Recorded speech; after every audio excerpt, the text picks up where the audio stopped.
Salut à tous, voilà, moi c'est Seydou Comparé, voilà, et je suis un ingénieur en informatique, voilà, plus précisément dans la conception des data centers, voilà, c'est plutôt dans les infrastructures informatiques que je suis plus précisément, voilà.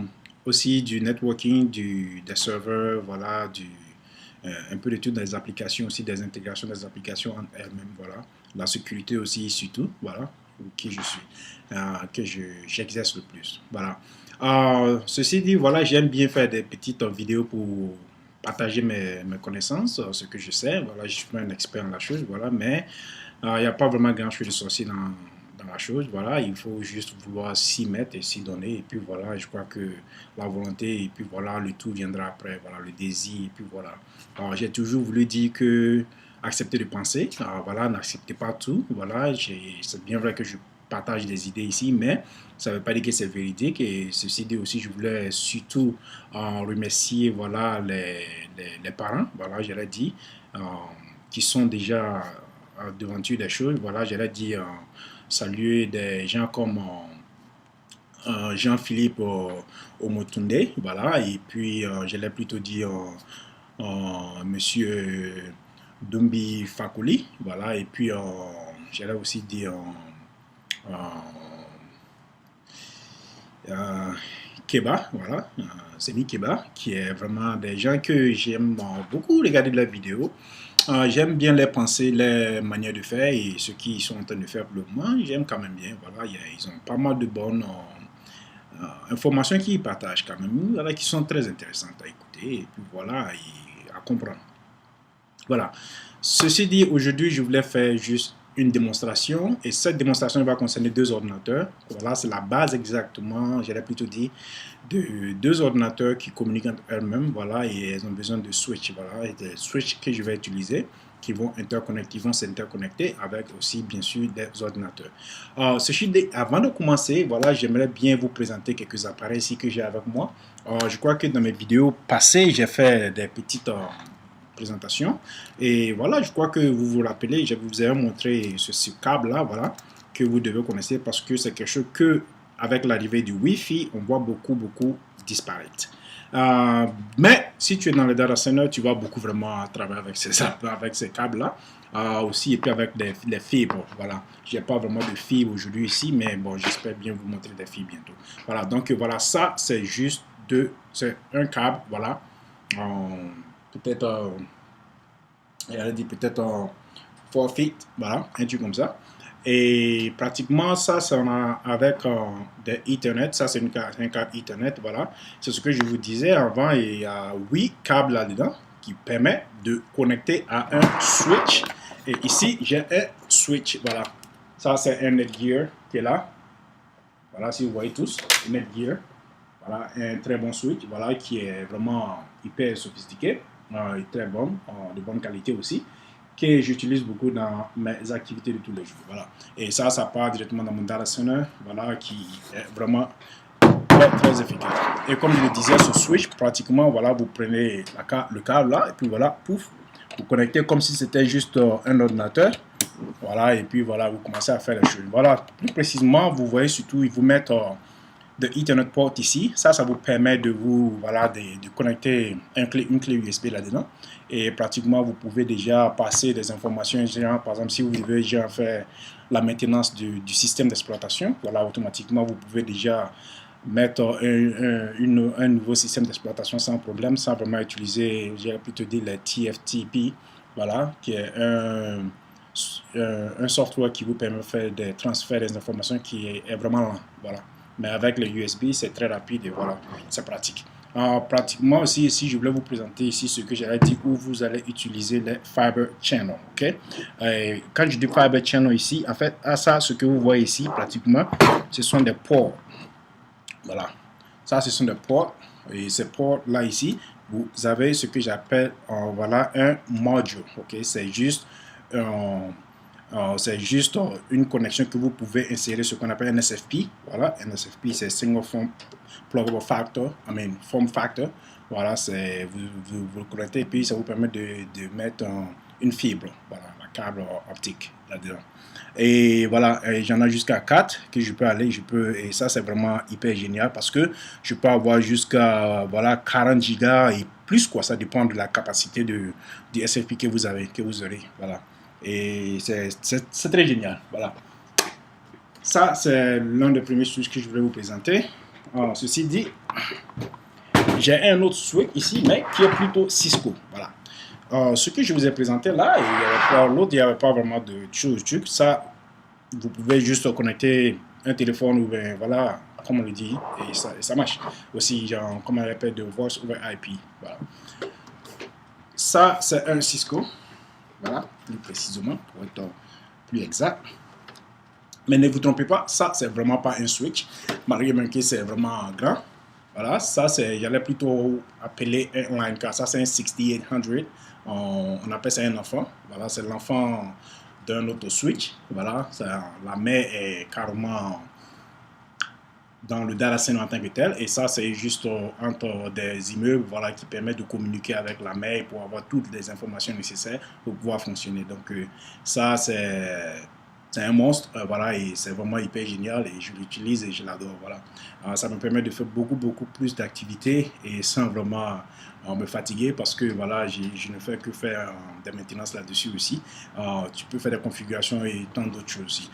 Comme ce que je vous ai montré aussi, ça aussi c'est pareil, vous mettez le câble RJ45, voilà, c'est ce qu'on appelle, RJ45 Register Jack, c'est comme ça on l'appelle, Register R qui veut dire Register et J qui veut dire Jack, voilà. Ça c'est le RJ45, voilà, Register Jack, avec le câble qui est là, en Shield Twisted Pair, la UTP, et qui est intégré à l'intérieur, et puis voilà, ça marche, c'est comme ça. Voilà, donc c'était là le switch. Donc vous avez par exemple un switch qui est là. Vous pouvez avoir un switch qui est là et deux ordinateurs connectés dans ce même switch qui se parlent. Ou bien deux switches, comme je vous ai présenté l'autre. Ils se connectent ensemble et puis voilà, pouf. Et c'est parti. Et le plus souvent ici, ça aussi, ça a ce qu'on appelle les uplink, comme je l'ai dit, les 10 gigs, voilà. Les SFP aussi que vous pouvez connecter ici. Et pour les fibres, voilà, les fiber channel. Et pratiquement, ça vous sert de uplink, voilà. Quand on dit uplink ici, ça veut dire le câble qui vous permet de faire des connexions directes avec la mer, ou bien dans ce cas de figure, j'allais dire qu'avec la mer, voilà. Et l'autre que je vous ai montré, voilà, vous pouvez utiliser ça comme uplink aussi, pour connecter avec d'autres switches. Donc, j'allais venir un peu plus dans les détails avec ces trucs-là, et dans la configuration, comme on parlait plutôt des core switch, voilà, on n'avait pas de distribution switch, voilà. Et on avait parlé aussi, voilà, core switch, distribution switch, puis access switch. Voilà. De nos jours, les choses sont en train de changer. On parle maintenant d'agrégat. Voilà. C'est une combinaison aussi des core et puis des distributions. Voilà, ce qu'on parle de multi-layer switching. Voilà. Et celui-là ici, voilà, c'est un type comme ça aussi. C'est un multi-layer switching. Mais comme je le disais, ce n'est pas un switch encore. OK. Alors, désolé pour l'électricité. Je vais essayer de fixer ça rapidement et puis voilà, je reviens. Et voilà, je suis de retour. Désolé encore, c'était l'électricité, c'est un petit senseur. Voilà, donc ça gênait un peu. Voilà, donc je voulais juste vous montrer cela. Voilà, ça c'est un système de module. Voilà, donc si vous avez ce que j'appellerais un moyen pour pouvoir automatiquement, c'est très loin, de pouvoir enlever, ça c'est, j'allais plutôt dire l'électricité. Et voilà, si vous branchez ce truc là, voilà, ça m'envoie et ça fait vraiment assez de bruit, voilà. Et juste pour vous dire, voilà, ça rentre, ce sont les switches de data center. Voilà, il vient juste de connecter un et un deuxième, et vous entendez le bruit. C'est ça, comme ça.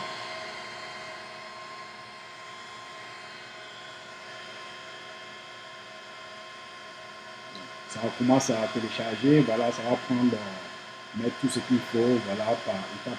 Quand vous voyez la lumière qui commence là-bas, voilà, c'est pour vous dire seulement qu'elle commence à recevoir ou bien à démarrer le système d'exploitation qui est à l'intérieur.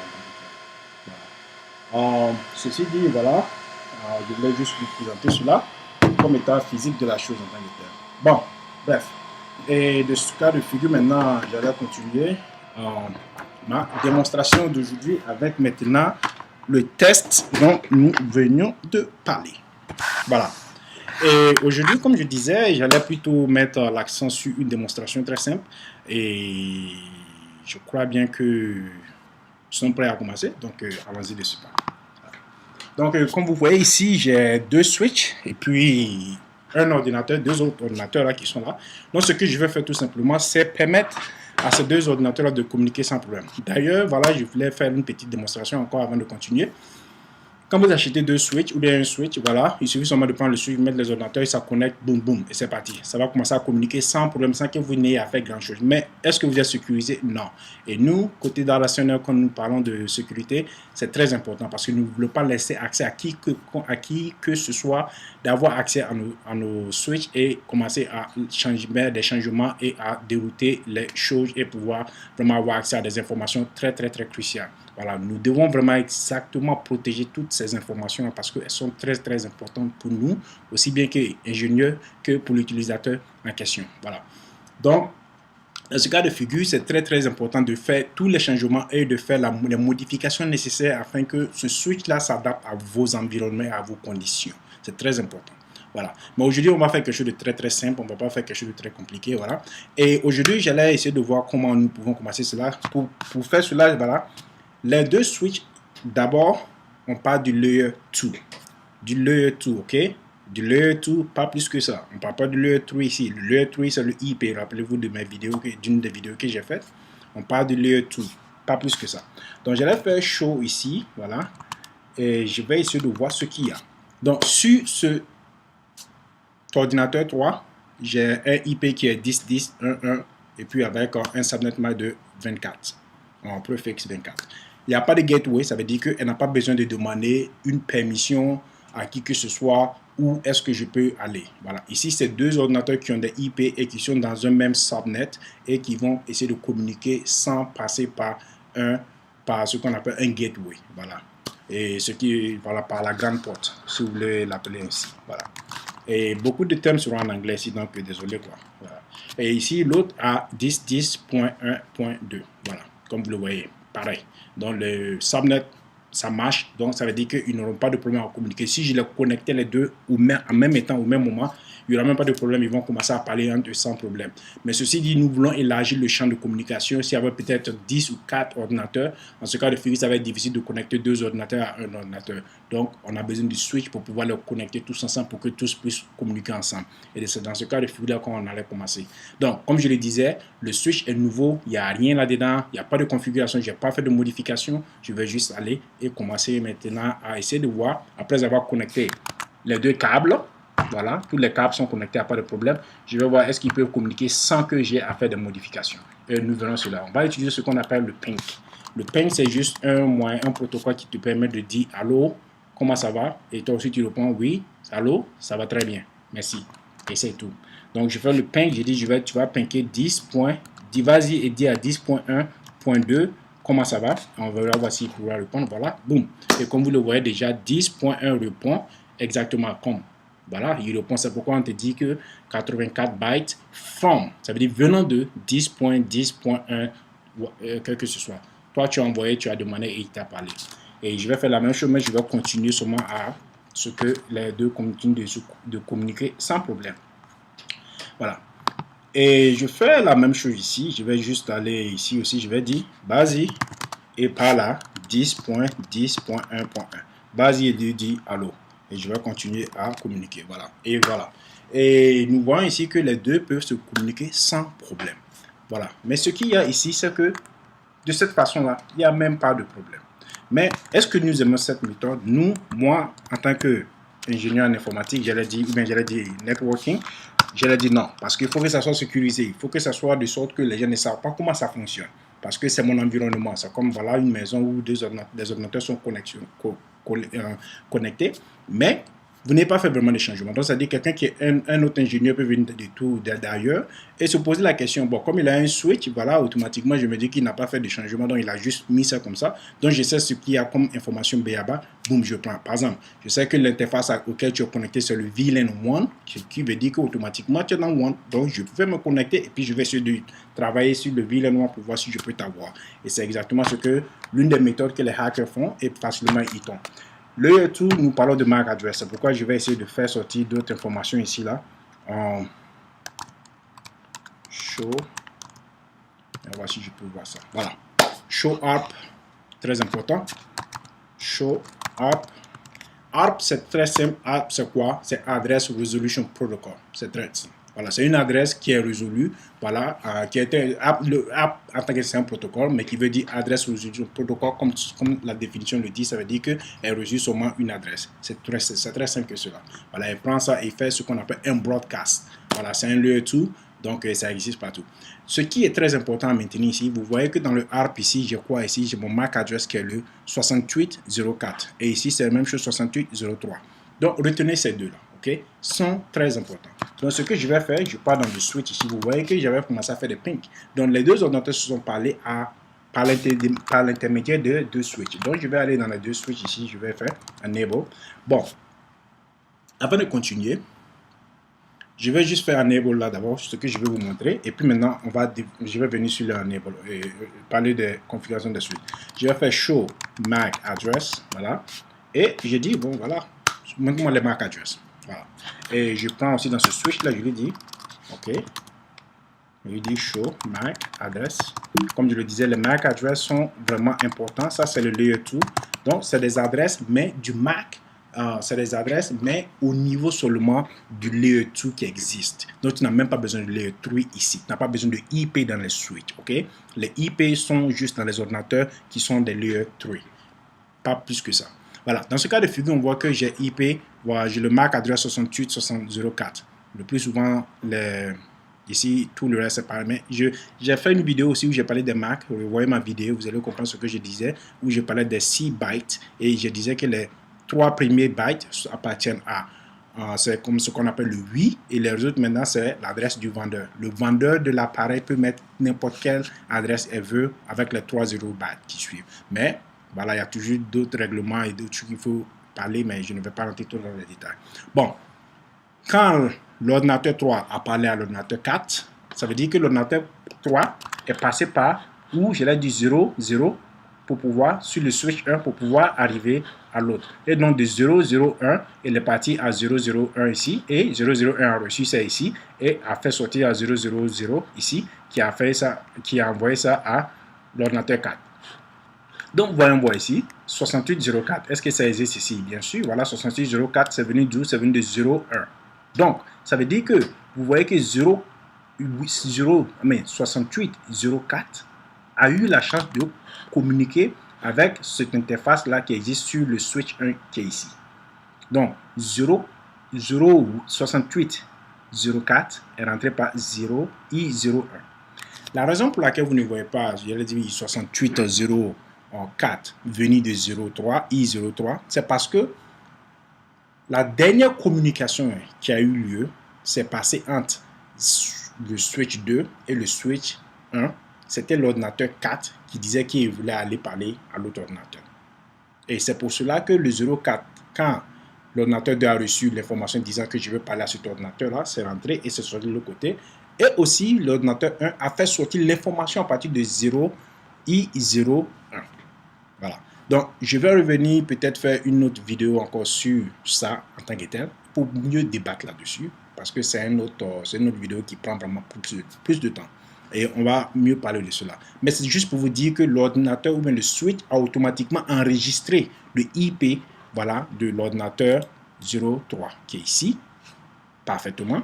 Et aussi ici, la même chose aussi, l'ordinateur, le switch 0, comment j'allais dire, le switch 4, le switch 3 plutôt, a aussi enregistré, voilà, le switch 2 a aussi enregistré, j'allais dire, l'ordinateur, l'information de l'ordinateur a aussi enregistré le MAC address de l'ordinateur 4 et que vous pouvez voir ici 04. Voilà, qui est rentré par là. Voilà. Donc, c'est un peu cela que nous allons parler. Voilà, donc, de ce cas de figure-là, j'allais continuer maintenant ma démonstration. Donc, on va continuer à essayer de parler à l'autre ordinateur et voir ce que ça va donner. Voilà, pareil ici. Voilà, je vais faire... Voilà. Donc, de ce cas de figure, maintenant, comme je le disais, l'ordinateur est déjà configure déjà les informations qu'il veut. Ça, c'est juste des hypothèses que je mets ici, mais voilà. Et disons que maintenant, j'ai le switch ici. Moi, ce que je vais faire comme le plus souvent, je vais commencer d'abord par le switch. Je vais d'abord exit. Voilà. Le plus souvent, quand vous commencez avec un switch qui est nouveau, vous n'avez vraiment pas assez d'informations. Il n'y a pas vraiment de configuration spéciale là-dedans. C'est juste pour vous permettre de commencer à l'utiliser sans vraiment grand débat. Voilà. Et vous voyez déjà ce qu'il y a ici. J'ai le switch, mais qui a un nom déjà bien précis qui vient du vendeur. Moi, je ne veux pas ce nom. Je vais changer ce nom parce que je ne veux pas que les gens connaissent le nom de mon switch. Et aussi, vous voyez où je suis, le mode dans lequel je suis n'est pas le mode idéal pour faire les changements. Donc, je vais essayer de rentrer dans le mode qui va me permettre de faire le changement. Et ce mode-là s'appelle Enable. Donc, tu fais appel à une fonction qu'on appelle Enable, qui est E-N-A-B-L-E. Et quand tu fais appel à cette fonction-là, elle te donne l'opportunité de rentrer maintenant dans ce qu'on appelle dans le domaine privilégié, ou dans le mode privilégié pour pouvoir commencer à faire des changements. Pas des changements d'abord, mais pour pouvoir avoir accès à plusieurs d'autres informations. Et dans ce cas de figure, maintenant, à partir de là encore, vous pouvez rentrer et faire maintenant des changements. Et quand je suis dans le mode privilégié, j'appelle une autre commande qu'on appelle la configuration.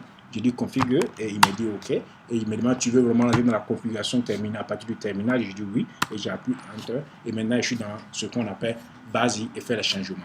La première des choses que j'aime faire le plus souvent, c'est très simple. Je lève partie changer d'abord le nom de mon appareil. Donc, je l'appelle hostname et je dis SW1. Voilà. Et maintenant, je lui donne un nom d'utilisateur que je vais l'appeler administrateur.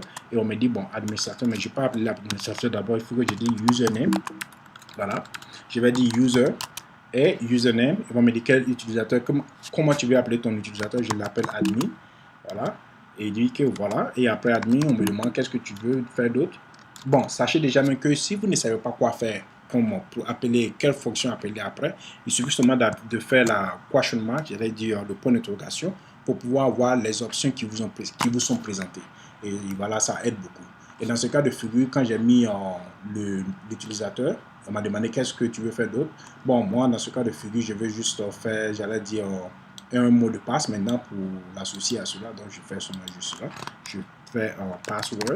Et on me dit, voilà, donne un mot de passe, je l'appelle Cisco seulement. Voilà. Ça, c'est juste pour ce test que je fais. Sinon, vous devez utiliser un mot de passe très, très, très compliqué. Je recommande cela. Voilà. Donc, de ce cas de figure, je continue et j'appuie Enter. Voilà, l'utilisateur existe maintenant. Et je veux maintenant aussi protéger le domaine privilégié où on fait les échanges. Donc, je vais donner un mot de passe pour que quiconque essaie de rentrer dans ce domaine-là ou dans ce mode-là ait forcément présenter l'option de mettre un mot de passe. Et si tu ne connais pas, tu ne peux pas rentrer, donc tu ne peux pas faire des changements. Et j'aime cela. Donc, je vais faire maintenant Enable. Et je mets Secret. Voilà, Secret veut dire le secret, comme vous le savez déjà. Et je mets le mot de passe encore, je dis Cisco. Mais, utilisez un mot de passe très compliqué. Pardonnez. N'utilisez pas ce que j'utilise ici. Dans ce cas de figure, je sais que c'est bon. Je sors Exit. Et maintenant, quand je fais encore Exit, quand je fais Enable, maintenant, qu'est-ce qu'on me dit? Mot de passe. Et je mets mon mot de passe, Cisco. Et puis maintenant, je suis dans mon truc. Très rapidement, je rentre ici aussi, je fais parlement pour qu'on soit en avance. Voilà. Et SW2. Username, admin.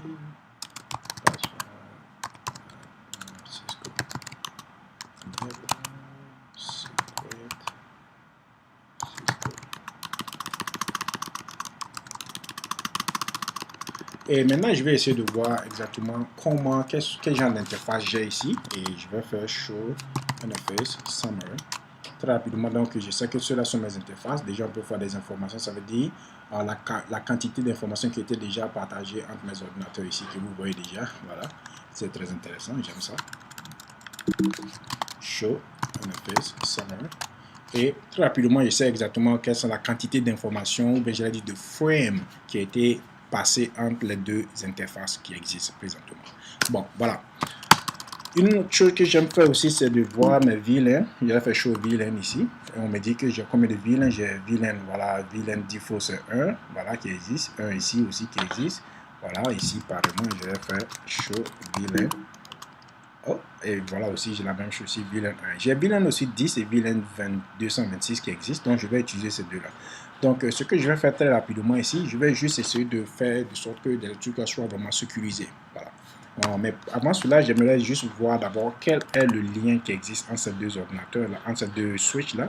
Je veux savoir quelle est cette configuration qui existe entre ces deux interfaces-là pour le moment. Donc, très rapidement, je pars, j'essaie de voir ici, je mets un show interface. Show interface i0 1, et on me dit que bon, pratiquement il n'y a pas grand chose qui existe là-bas, donc je dis ok, il n'y a pas de problème, donc je vais essayer de faire configure.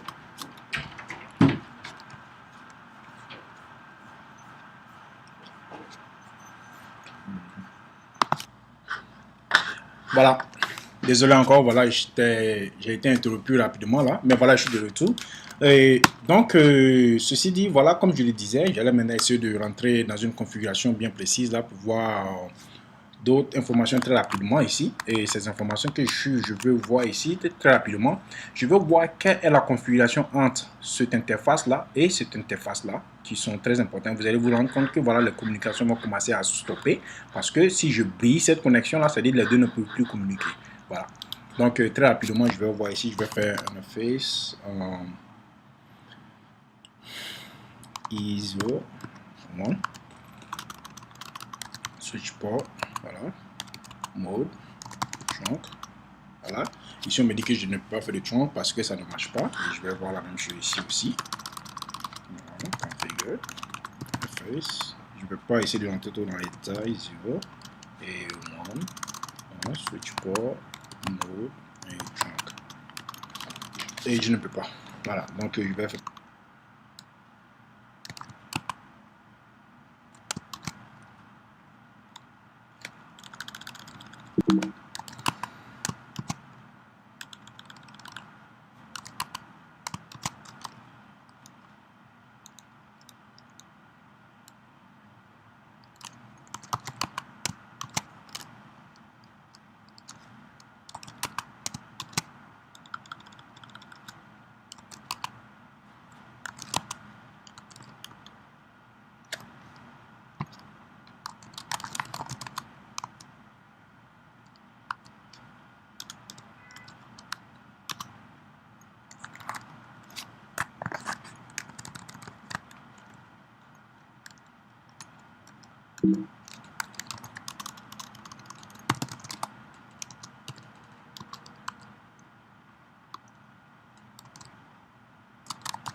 Et voilà. Donc voilà, il fallait juste régler ce problème-là de VLAN. Et comme je voulais le faire exactement, je l'ai mis exactement où il fallait. Donc j'ai pu régler ce problème de VLAN. Voilà. Donc j'ai juste fait une configuration en tant que telle de cette interface-là avec cette interface-là et pour les mettre dans le même VLAN. Voilà. Et ceci dit, voilà, les deux maintenant fonctionnent à merveille. Mais rendez-vous compte que si je disais que je voulais voir aussi ici, voilà, j'ai le VLAN qui existe. Voilà, j'ai le VLAN aussi qui existe là, qui sont très importants. Il va falloir que vous vous rappelez de cela pour que ça puisse, les deux ordinateurs puissent fonctionner, sont dans le même groupe, comme j'allais dire, le même VLAN. Et s'ils n'étaient pas dans le même VLAN, pratiquement, ils n'allaient pas exister. Voilà. Et donc, ce que je peux faire ici encore comme une démonstration rapidement ici, je peux être toujours dans ce même cas de figure là et aller dans l'interface 0, 0. Et puis lui dit, par exemple, imaginez-vous que je peux dire interface I00 et j'ai dit switch port access VLAN 226. Et automatiquement, prouve la communication égalité entre les deux. Parce que je les ai mis, ou bien je l'ai dit parce que j'ai mis l'autre dans un VLAN qui existe. Si vous regardez bien ici, ça c'est le VLAN qui existe ici est 226. Voilà, un switch pour access VLAN 226. Et lui ici, son switch pour access c'est 10. Donc ils ne sont pas dans la même configuration. Donc ce qui fait que ces deux ordinateurs ne peuvent pas se parler parce que leur interface à partir d'ici et là ne sont pas valides. Voilà, donc pour régler ce problème très rapidement, je le prends encore ici, et puis je lui dis seulement vas-y dans VLAN 10, et puis bon. Voilà. Donc ça, c'est une manière de réparer le problème très rapidement. Voilà, il faut lui donner un petit bout de temps pour que ça commence à régénérer rapidement, et puis voilà, revenir. Parce que le plus souvent, ça prend autour de 50 secondes, voilà, pour que les ordinateurs se remettent dans cette même logique-là de pensée, et puis voilà, de réparation, voilà, ou bien de connexion en tant que tel. Voilà. Donc c'est un peu cela. Et c'est un peu comme ça que ça fonctionne. Voilà. Donc j'allais juste me rassurer. Voilà. Comme je le disais, il faut lui donner un petit bout de temps, ça va venir. Et par exemple aussi, si je partais toujours dans cette même lancée là ici, voilà, disons que je rentre maintenant, je viens ici et puis je coupe la connexion. Bon, il va de droit que tout va tomber. Et voilà, et ça va chuter. Voilà. Parce que j'ai essayé de faire ce qu'on appelle le VLAN ici et puis dans l'autre. Voilà. Donc, je ne vais pas vraiment le faire encore, mais je vais arrêter là. Voilà, c'était là un peu la démonstration que je voulais faire. Voilà, vous ne voyez pas des grandes images et patati machin. En fait, c'est juste une manière de dire que non, je peux avoir accès à ça. Et voilà, et à partir de cet ordinateur-là, j'ai accès à ce switch et ce switch est ici. Voilà. Mais disons pour un bout de temps ici que, par exemple, je suis un utilisateur. Bon, je vais faire quelque chose de très rapidement ici. Mais ça, c'est le switch en tant que terme physique. Disons que si je suis assis sur cet ordinateur-là, mais je suis, disons, par exemple, à la maison. Et ce switch-là est au travail. Voilà. Mais je veux avoir accès au switch sans vraiment me déplacer. Donc, je veux vraiment me connecter à ce switch-là sans vraiment aller là-bas physiquement. Et puis pouvoir faire mon travail depuis la maison. Ouais, ça, je peux le faire. Il suffit seulement que je mette ce switch-là dans un système de connexion sur un protocole bien précis, sécurisé là, qui va me donner l'accès au moins à ça à partir du IP qui est le layer 3, mais on ne va pas rentrer dans les détails de ça. Et on va juste brosser cela seulement comme ça pour dire IP. Voilà. Mais je peux faire cette configuration là tout de suite et on va essayer maintenant de voir si ça va marcher. Et ce qui veut dire, ça veut dire qu'il faut qu'au tout début, je donne d'abord un IP à ce switch-là qui est là, qui existe. Et comment cela se fait? Il va falloir que je configure ce switch-là très rapidement. Donc, c'est le switch 2. Donc, je vais faire juste un exit ici d'abord. Et très rapidement, ce que je vais faire, je vais donner ce qu'on appelle un IP, voilà, domain name. OK, IP domain name. Voilà, et puis je vais l'appeler cisco.com. Voilà. Ça, c'est juste pour faire le test d'abord ici, sinon ça ne pas vraiment grand-chose. Je mets SSH, voilà. Non, je mets IP, SSH, voilà. La version de IP, en fait, ça, je ne vais pas trop entrer dans tous les détails, voilà, c'est juste pour dire que je vais juste faire ça. Mais quand vous finissez, automatiquement, on vous dit quelle est l'option prochaine à faire. Et très rapidement, je vais venir ici, je vais faire crypto, voilà, qui, je mets generate, RSA, on me demande de faire de générer ça, je vais faire 10-24. Ça, c'est la capacité d'encryption du bit que je suis en train de créer. Et rapidement, voilà, ils vont créer ça pour moi. Et puis, boum, boum. C'est déjà fait, chose faite. C'est déjà une bonne chose. Quoi d'autre encore que j'ai fait ici? Je dois faire ce que j'avais appelé line. Voilà, BTP. Voilà, 0, 4. Très rapidement ici. Là, on appelle ça le SSH connection. Donc, je fais ça très rapidement ici. Transport. Voilà. Et je vais dire plutôt en input SSH. Voilà. Et je vais mettre voilà, et SSH et je vais mettre enter. Voilà.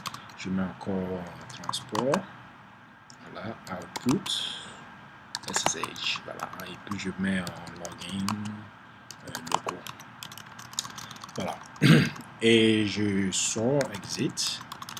Et ici, je vais faire ce qu'on appelle IP default gateway. Et puis je mets 10. Bon, il n'a vraiment pas de gateway. Il va être lui-même son propre gateway. Donc, je vais lui mettre un truc 10.10. Comme c'est 225, je vais mettre 10.10.10.1. Ça? Non. 10.10.1, disons 10. Voilà. Et je vais lui donner un subnet mask ici, je crois bien. Non, je n'ai pas besoin de lui donner un subnet mask ici, parce que c'est tout ce qu'il a besoin. Voilà. Bien fait. Donc, ça, c'est le default gateway. Et dans ce cas de figure, maintenant, je vais faire ce qu'on appelle un VLAN interface. Voilà. J'espère que ça existe. Si ça ne peut pas, ça ne va pas aller. Je vais plutôt aller interface VLAN. Voilà, très bien. 10, 10. Et je vais l'appeler IP 10 IP address. Voilà, 10.10.1.10 et 255.255.255.0. Donc, bizarrement, maintenant, cet ordinateur ou bien ce switch en tant que tel est devenu à un IP. Et maintenant, je peux facilement communiquer avec cet ordinateur-là, avec ce switch-là, sans vraiment grand protocole. Et dans ce cas de figure-là, que l'utilisateur que j'ai mis en place vraiment va intervenir. Donc, ici maintenant de voir si je peux ping cet ordinateur ou bien ce switch-là, 10.10.1.10. Et on verra voir si je peux communiquer avec cet ordinateur-là. Bon, ça va de droit parce que je n'ai pas de IP moi-même. Donc, il va falloir que d'abord je fasse encore ça, IP. Voilà, je vais faire show parce que j'ai un gateway maintenant. Donc, je vais maintenant mettre le IP 10.10.1.1. Voilà, je mets maintenant 24 et puis je mets l'espace 10.10.1.10. Voilà. Et il va voir si ça n'existe pas ou bien si c'est truc. Et maintenant, je vais essayer de le ping et puis voir encore si ça va marcher. Bon, toujours dit que je n'arrive pas à le ping. Donc, à partir d'ici, voyons voir ce que j'ai ici. Attends, je vais voir ici. Show. Donc, ici, c'est 10.10. Voilà, 24.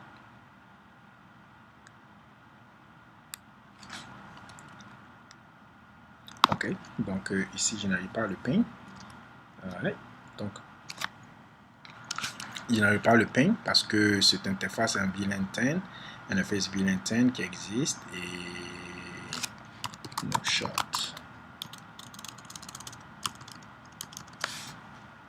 Voilà, et il est up maintenant. Et je vais essayer encore de ping. Et voir ce que ça va donner. Voilà. Boom. Donc maintenant, bizarrement, j'ai l'accès maintenant à ce switch-là sans problème. Le switch 2, je ne peux communiquer avec ça comme je veux.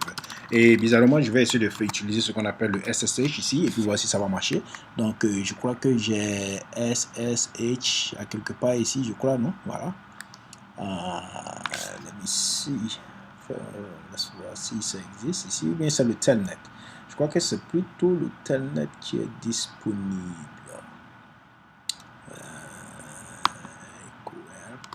Je vais avoir le IP open.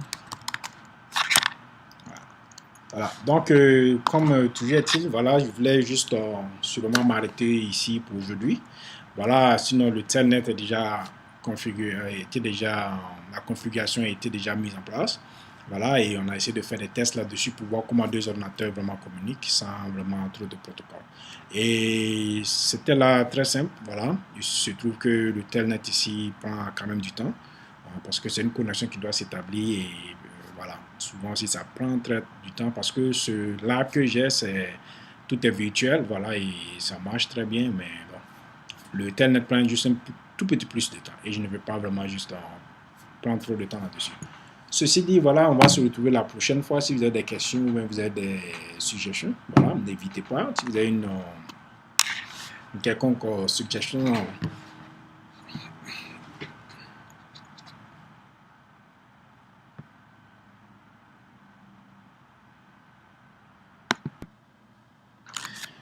voilà, ceci dit, je crois bien que ceci sera la fin de ma vidéo pour aujourd'hui. Voilà.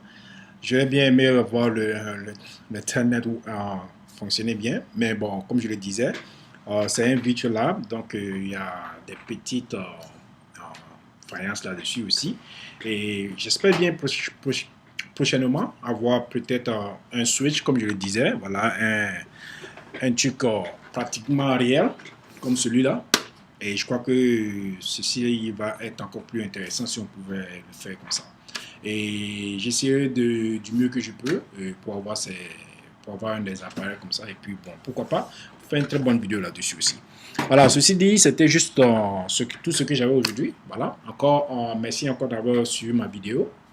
J'espère vous retrouver très prochainement encore sur ma chaîne et partager beaucoup plus d'informations avec vous. Et ceci dit, voilà, merci encore pour le temps passé et au revoir et à très bientôt. Bye.